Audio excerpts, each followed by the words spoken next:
ఆంధ్రప్రదేశ్ రాజకీయాల్లో ఇప్పుడు ఒక ఆసక్తికరమైన చర్చ నడుస్తుంది. మొన్నటిదాకా పార్టీలో ఒక వెలిగిన సీనియర్ నేత బొత్స సత్యనారాయణను జగన్మోహన్ రెడ్డి పక్కన పెట్టేస్తున్నారనే వార్తలు జోరుగా వినిపిస్తున్నాయి. తమ అవసరం ఉన్నంతకాలం వాడుకుని ఆ తర్వాత కరివేపాకులా తీసి పారేయడం జగన్కు అలవాటేనని సొంత పార్టీ వాళ్లే గుసగుసలాడుకుంటున్నారు. బొత్స సత్యనారాయణ అంటే ఉత్తరాంధ్రలో ఒక పెద్ద దిక్కు లాంటివాడు. విజయనగరం జిల్లాలో ఆయన మాటే శాసనం అన్నట్టుగా ఉండేది.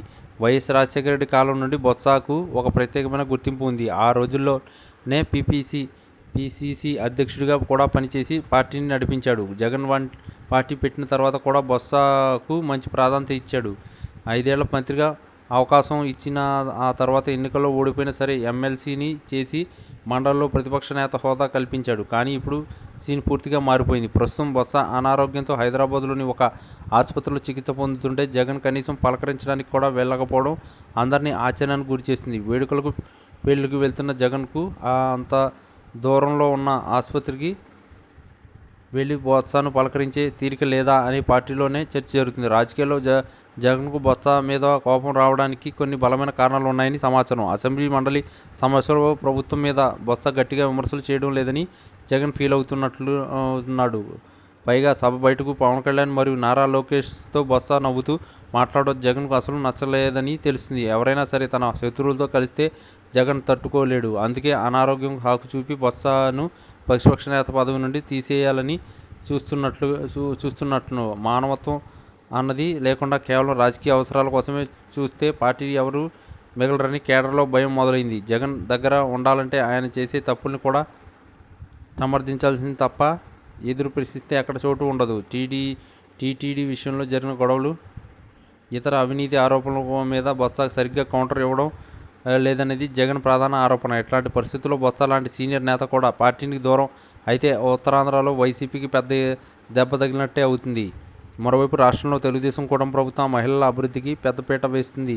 అమరావతిలో జరిగిన ఒక కార్యక్రమంలో చంద్రబాబు నాయుడు మహిళల కోసం స్వయం ఏపీ అనే కొత్త బ్రాండ్ను పరిచయం చేశాడు. ఆడవాళ్లు తయారు చేసే వస్తువులను మంచి మార్కెటింగ్ కల్పించి వాళ్లను పరిశ్రమవేత్తలుగా మార్చడమే తన లక్ష్యమని చెప్పారు.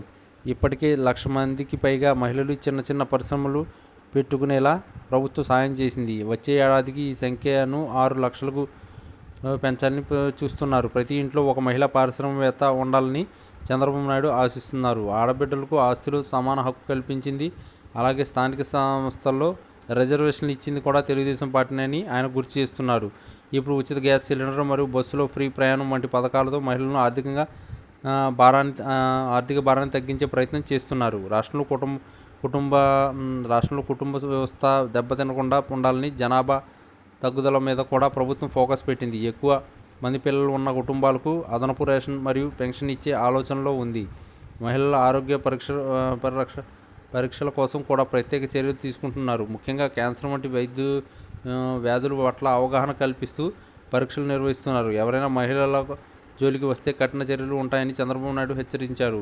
గంజాయి బ్యాచ్ల ఆట కట్టించడానికి ప్రభుత్వం సిద్ధంగా ఉంది.